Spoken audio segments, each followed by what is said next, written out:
किसी वृक्ष पर लगे फल को देखिए, वो कितना सुखी अनुभव करता है, सुरक्षित अनुभव करता है।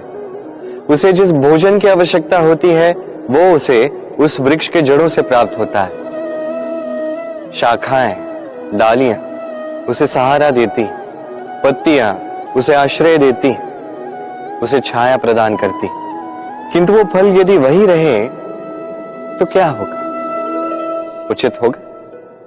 नहीं। उस फल को टूटना होगा, धरा पर गिरना होगा, बिखरना होगा, अपने एक बीज को धरा के नीचे अंधेरे में पहुंचाना होगा। तत्पश्चात वो रूप बदलेगा और एक अंकुर के रूप में निर्माण होगा। अंकुर जो वृक्ष में परिवर्तित होगा, वृक्ष जो ऐसे अनेक फलों को जन्म देगा। ऐसे ही यदि आप भी जीवन में कुछ महान करना चाहते हैं, श्रेष्ठ करना चाहते हैं, तो आपको भी अपने सुरक्षा क्षेत्र से बाहर आना होगा और कर्म करने होंगे। देखिए, स्वर्ण को भी कुंदन बनने के लिए तपना पड़ता है। आपको भी महान बनने के लिए कर्म तो करने ही होंगे। संसार में दो प्रकार के मार्ग होते हैं, उचित मार्ग और अनुचित मार्ग। एक शुभ की ओर ले जाता है, एक अशुभ की ओर ले जाता है। कई बार अज्ञानतावश जीवन में हम वो मार्ग चुन लेते हैं जो अनुचित होता है, फिर स्वयं को आश्वासित भी कर देते हैं कि अब यही मार्ग पर चलना होगा, यहां से लौट के जा नहीं सकते। किंतु यदि मैं आपको सत्य बताऊं तो वो केवल आपका भ्रम है। आप में बस संकल्प की थोड़ी कमी है, उसे जागृत कीजिए और बढ़ाइए। आप देखेंगे संसार में ऐसा कोई मार्ग नहीं है जहां से पुनः लौटकर आया नहीं जा सकता। ऐसी कोई सोच नहीं है जो बदली नहीं जा सकती। यदि आज इस क्षण भी आपको लग रहा है कि आप किसी अनुचित मार्ग पर हैं और आप शुभ मार्ग पर जाना चाहते हैं, तो वहां से मुड़िए, लौटिए, पुनः चौराहे पर आइए और वही मार्ग चुनिए जो आपके लिए शुभ है। थोड़ा समय लग सकता है, किंतु निश्चित रूप से आपका मंतव्य और आपका गंतव्य दोनों अधिक श्रेष्ठ हो जाएंगे। मनुष्य के जीवन में सदैव कुछ न कुछ घटित होता ही, कभी कुछ अच्छा होता है, कभी कोई दुर्घटना होती है।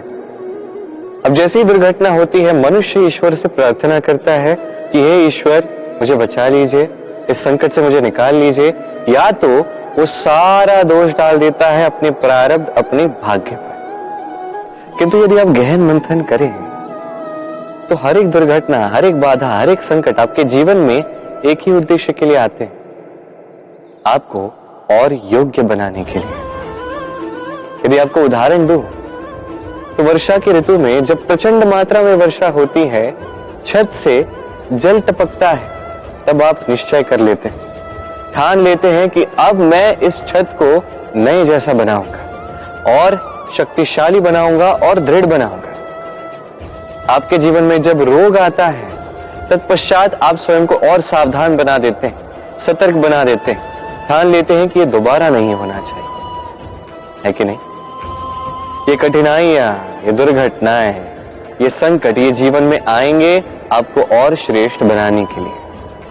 आप पर निर्भर करता है, आप इसे प्रारब्ध की लाज समझते हैं या ईश्वर का संकेत समझते हैं जो आपको और श्रेष्ठ बनाना चाहते हैं।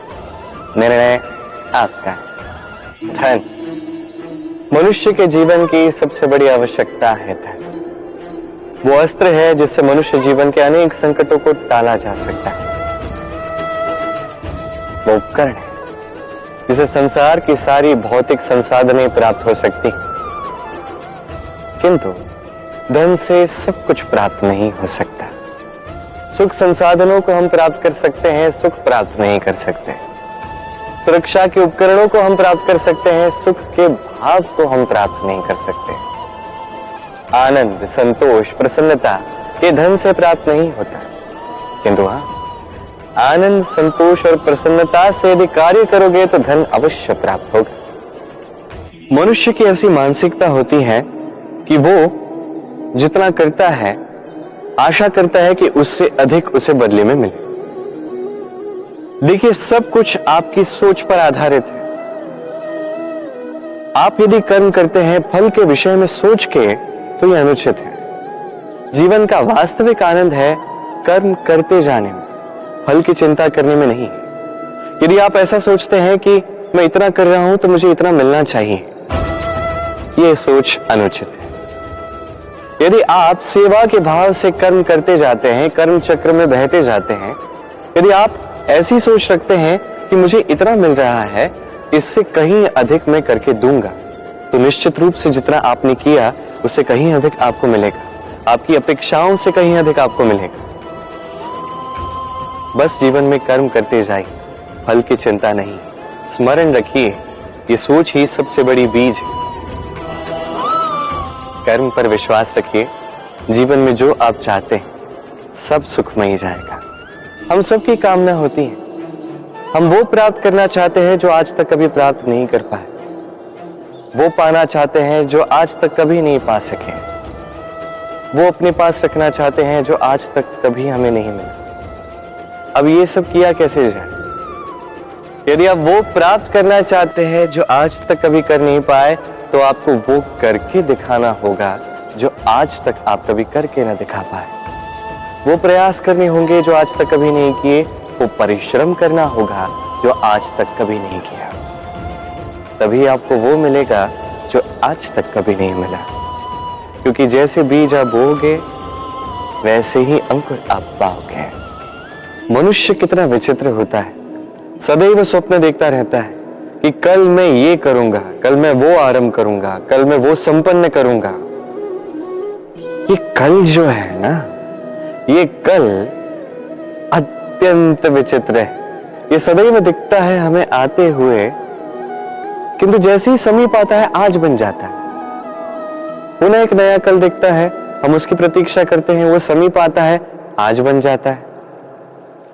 ये कल सदैव झूठी सांत्वना देता है कि वो आ रहा है, किंतु वो कभी नहीं आता।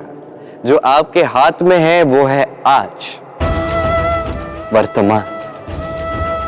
तो जो करना है, जो आरंभ करना है, जो संपन्न करना है, आज कीजिए, वर्तमान में कीजिए। क्योंकि आज आप जो करोगे वही आपका भविष्य निर्धारित करेगा। भविष्य के विषय में सोचने से भविष्य सुंदर नहीं होगा, आज कर्म करने से होगा। तो आज वर्तमान में जीवन जिए, कर्म करें और मेरे साथ प्रेम से कहें राधे राधे।